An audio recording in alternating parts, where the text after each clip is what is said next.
During the mid-16th century, the English were preoccupied with the conquest and colonization of Ireland. Later in the 16th century, success in Ireland gave them confidence to extend their colonial ambitions across the Atlantic to the region they called Virginia. Between 1580 and 1620, the English applied the name Virginia to the entire mid-Atlantic coast, from Florida to Acadia, now Nova Scotia. In this program, we'll examine the English colonization of the Chesapeake region, including Jamestown, the first permanent English settlement in North America. This is the colonization of North America, the English settlements, Part 1. In our program, we have 4 subject matter experts. John Smolensky, Associate Professor of History, University of California, Davis. One of the most significant conflicts between the Indians and the English in America from very early on was over land. Alan Taylor, Professor of History, University of California, Davis, and author of American Colonies. The Virginia Company recruited people in a variety of ways. Some of these people were coerced. They were vagrants that were given the choice of jail or something worse if they didn't agree to sign on as indentured servants to go to Virginia. But especially after 1616, a majority of the emigrants who went on these ships exercised some choice in the matter. Stephen Crum, Professor of Native American Studies, University of California, Davis. Now, when we think of the Chesapeake Bay area, we typically think of the English being the first to enter that area in 1607 with the establishment of Jamestown. And that was the first permanent English settlement in that region. But on the other hand, European people had entered this part of the world years earlier. Karen Ordahl Kupperman, Silver Professor of History, New York University, and author of Indians and English. The idea of Roanoke was that it was going to be a base for English privateers. As England and Spain were at war, and the English government licensed ship owners to go after Spanish ships.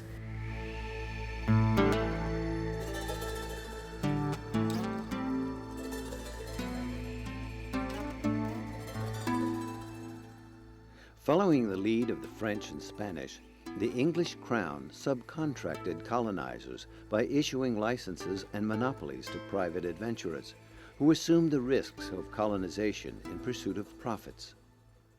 In 1585, Sir Walter Raleigh, who had been given the exclusive monopoly on colonization in North America, he, in theory, had sole right, at least in English law, to colonize from Florida to Newfoundland.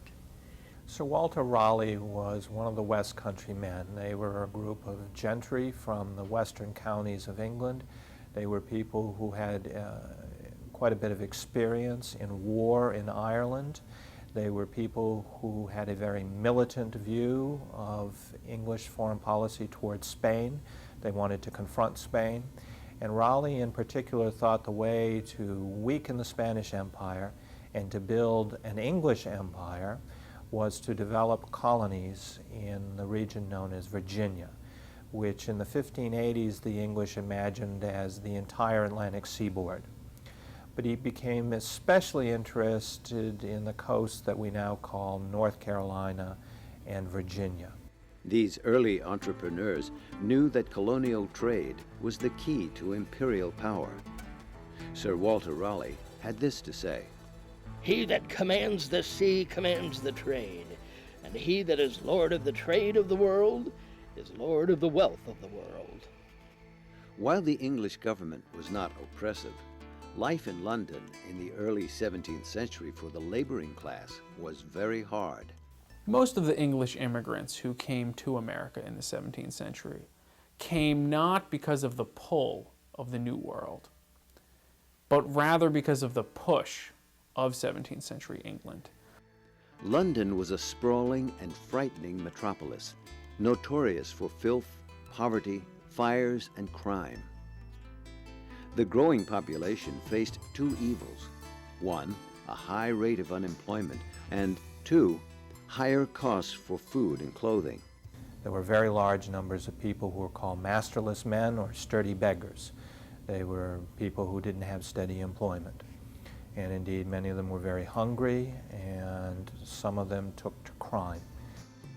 The West Countrymen had a solution: migrate to a new colony in Virginia.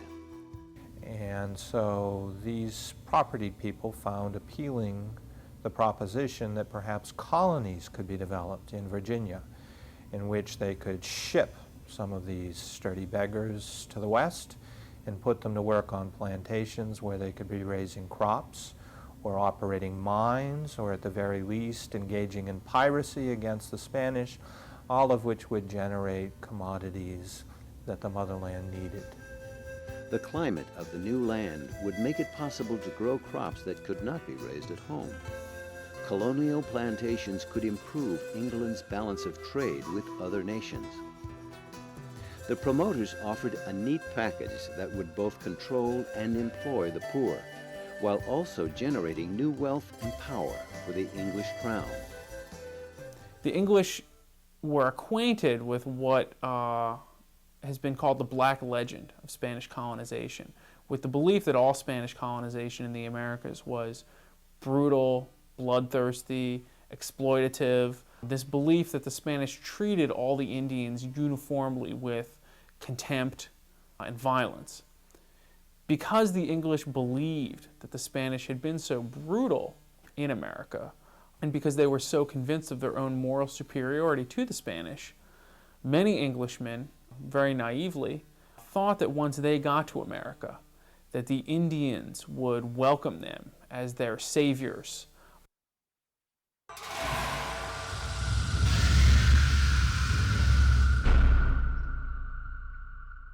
In 1585, Sir Walter Raleigh sent about 100 colonists, all of them men, across the Atlantic to settle in Roanoke, a small island on the North Carolina coast, then, of course, part of Virginia. Flagship of this expedition ran aground on the Outer Banks because, in fact, although they thought that it was a deep water port, it was in fact a very shallow approach to the Outer Banks. So their food supply, intended to carry them through the first year, was spoiled. One of the colonists said they had 10 days' food supply when they landed. Buffered by dangerous shoals and sandbanks to protect it from invaders, it was also difficult for English ships to land supplies or load commodities at Roanoke. In early summer, the Indians had already put their crops in the ground. They had no advanced warning that there were going to be 100 extra people to feed for a whole year. What's more, the sandy, infertile soil made growing crops almost impossible.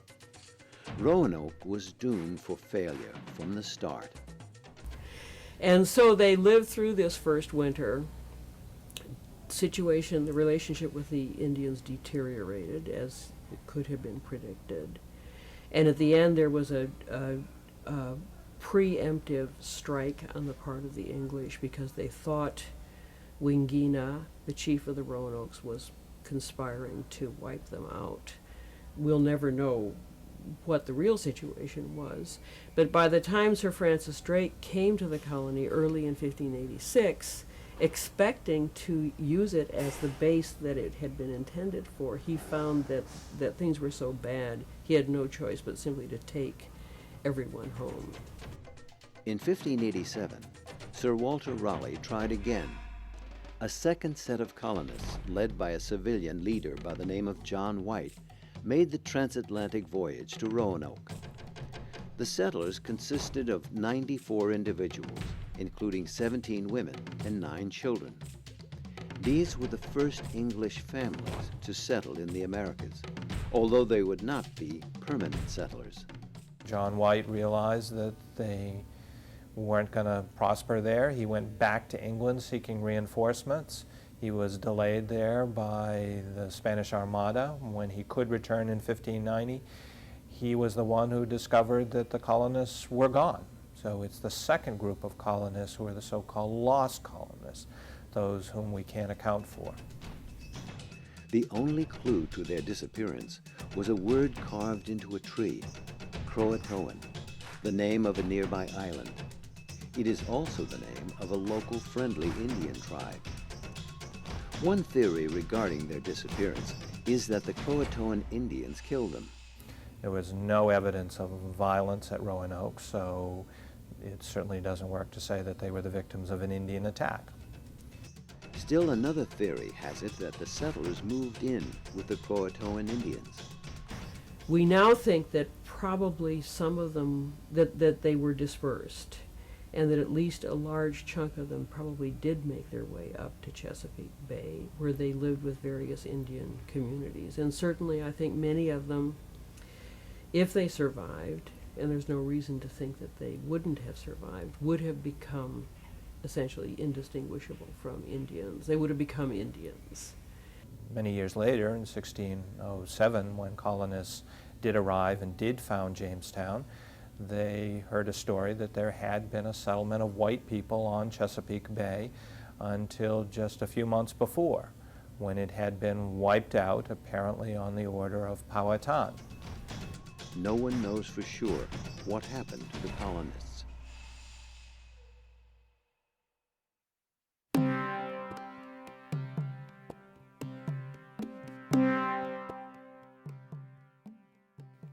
In 1607, the English tried again, this time at Chesapeake Bay, and this time they were successful. Several reasons contributed to renewed interest in North America. In 1604, a peace treaty with Spain reduced, but did not eliminate, the danger of a Spanish attack on a new colony. The great merchants and lawyers of London took a new interest in colonization of Virginia, seeing the possibilities of profits. In 1606, King James granted them a charter to colonize and govern Virginia. In December of 1606, 3 vessels, the Susan Constant, the Godspeed, and the Discovery, left England bound for Virginia. They took the standard southerly route pioneered by Columbus via the trade winds to the Canary Islands, westward to the West Indies, and then north with the Gulf Stream to Virginia. 4 months after departing England, on April 26, 1607, the colonists reached the Chesapeake Bay. Seeking some security from Spanish discovery and attack, they navigated the broad James River about 60 miles upstream and established their settlement, Jamestown, beside a marsh on the north bank. But Jamestown lay beside a broad swamp which bred millions of mosquitoes, carriers of malaria. The stagnant river waters of summer retained the garbage and waste of the colonists, creating microbes of dysentery and typhoid fever.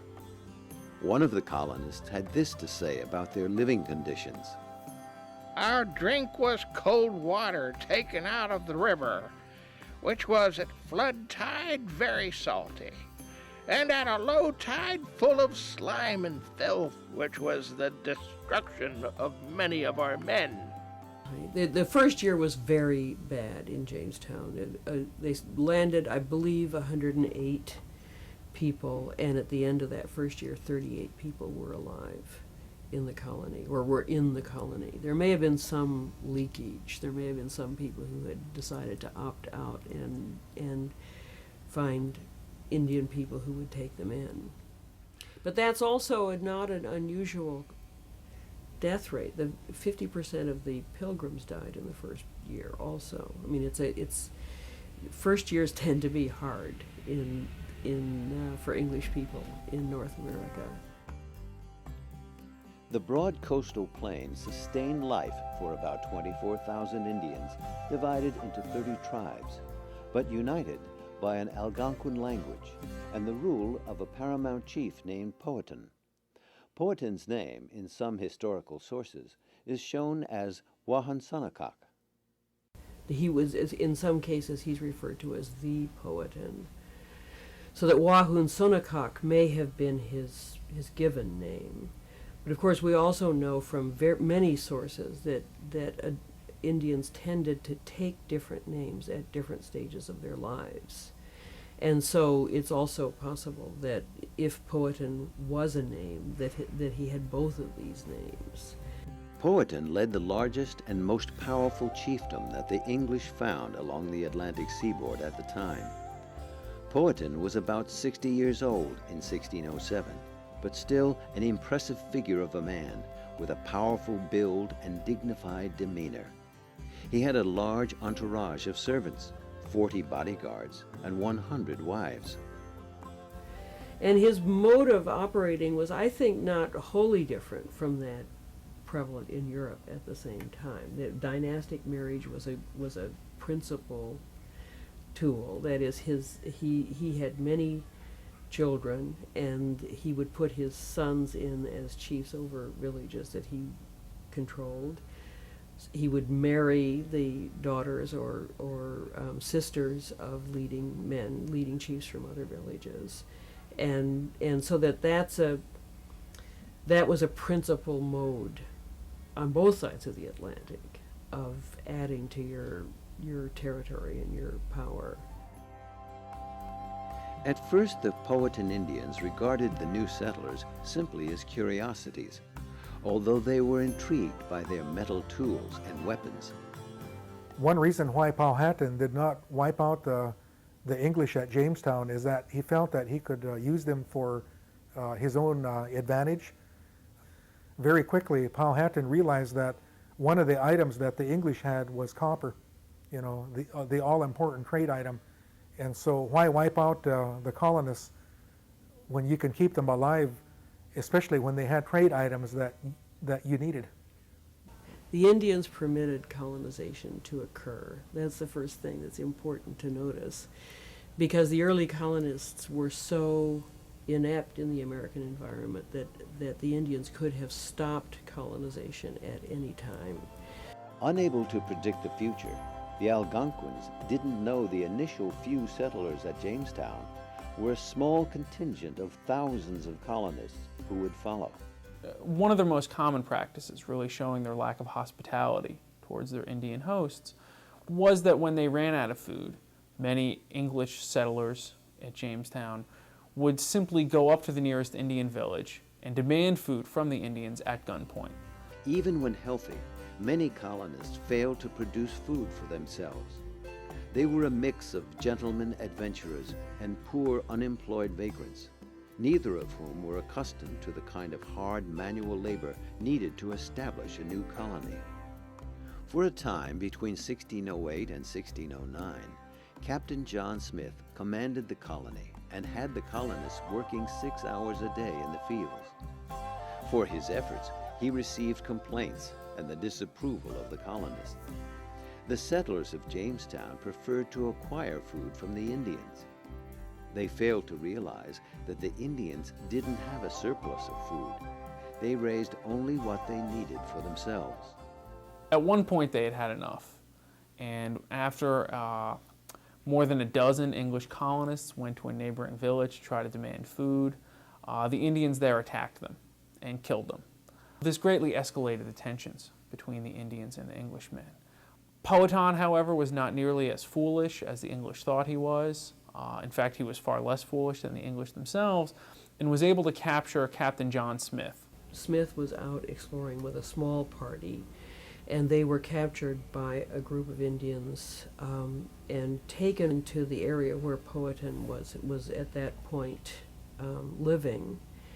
And it's very hard to understand exactly what happened. We know that Smith was put through a long period, several days, of kind of religious ceremonies, and he talks about the priests coming and drawing circles in the ground and putting corn around the circles and doing all kinds of religious ceremonies, which of course he didn't understand. He thought they were preparing to execute him.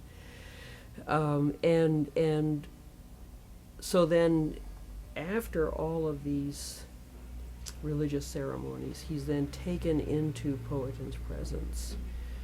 And there's this episode where his head is placed on a rock. He thinks that a priest is approaching him with a cudgel to beat out his brains on this rock, and Pocahontas comes and lays her head on top of his.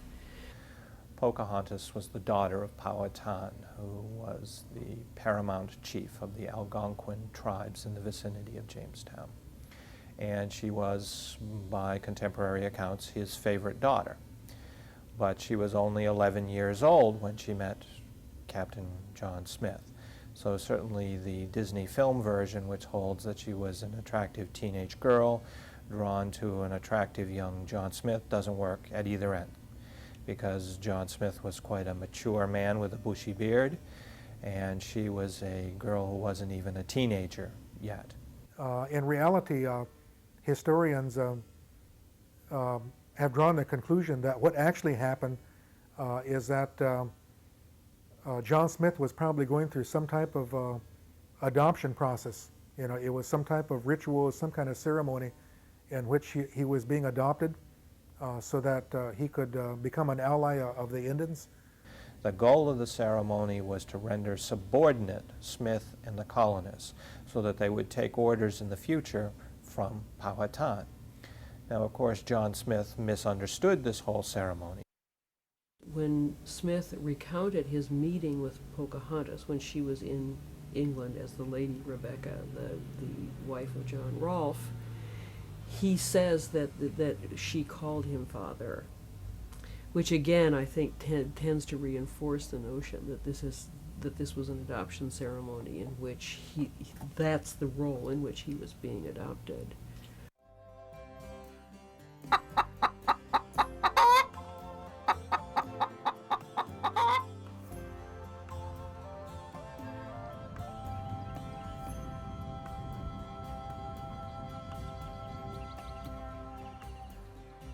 By 1616, the Virginia Company had transported more than 1,700 people to the Chesapeake and spent well over 50,000 pounds doing it, an immense amount of money for that century. Yet all they had to show for it was an unprofitable town inhabited by 350 diseased colonists. To stimulate immigration by propertied men, the company also introduced a concept called the headright system. So the idea of the headright system was that for every servant you brought over or whose way you paid, you got 50 acres in Virginia. And servants also, because servants were said to be adventurers in person, you could be an adventurer in purse or in person, and a servant was an adventurer in person because he adventured or she adventured him or herself.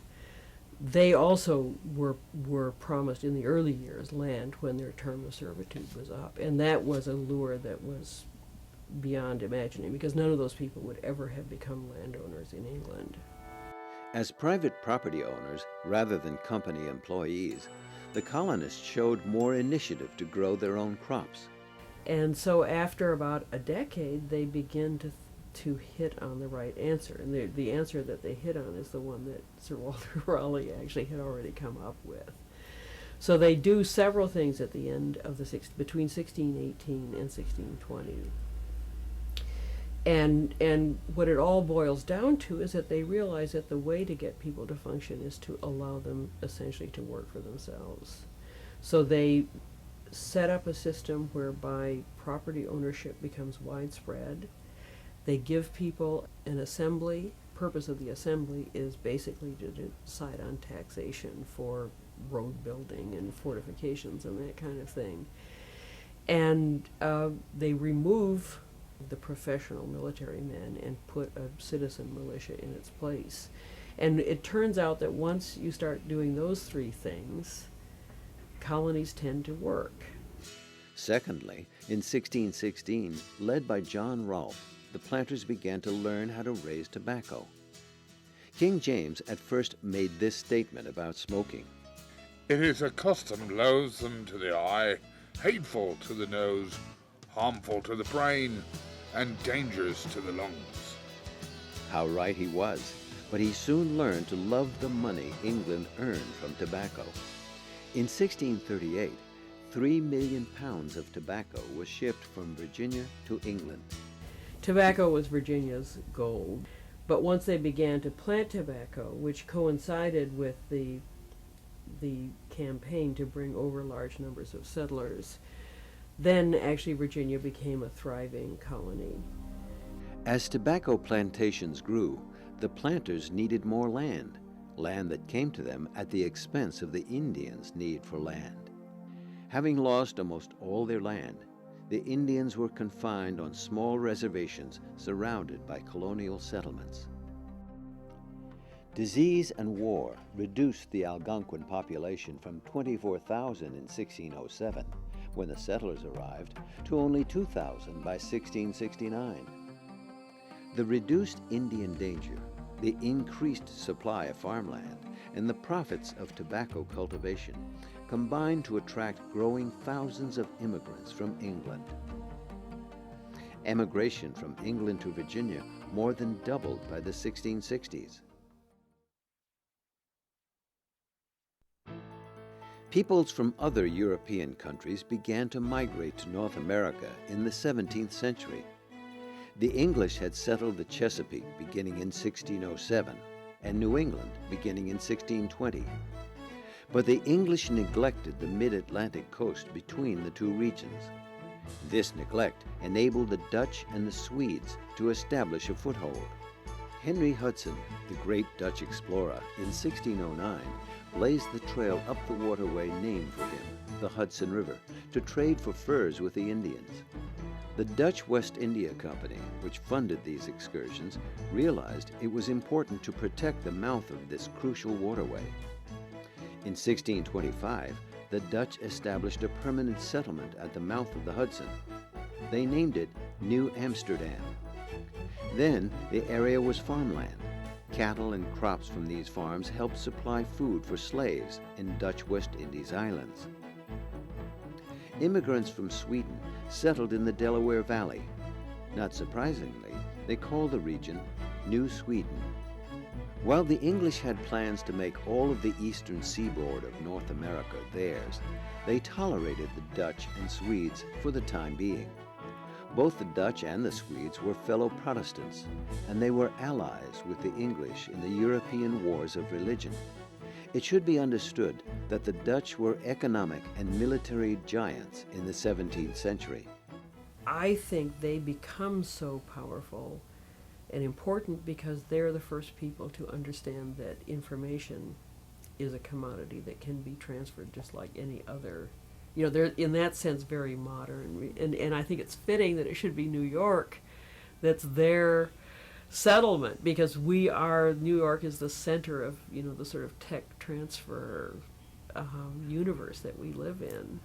The Dutch colony of New Netherlands was short-lived, however. Before the end of the 17th century, Dutch territory became the property of the English. But why did the Dutch colonization fail? I would put it, you know, I would say the Dutch figured out that they don't need colonies to do what they want to do.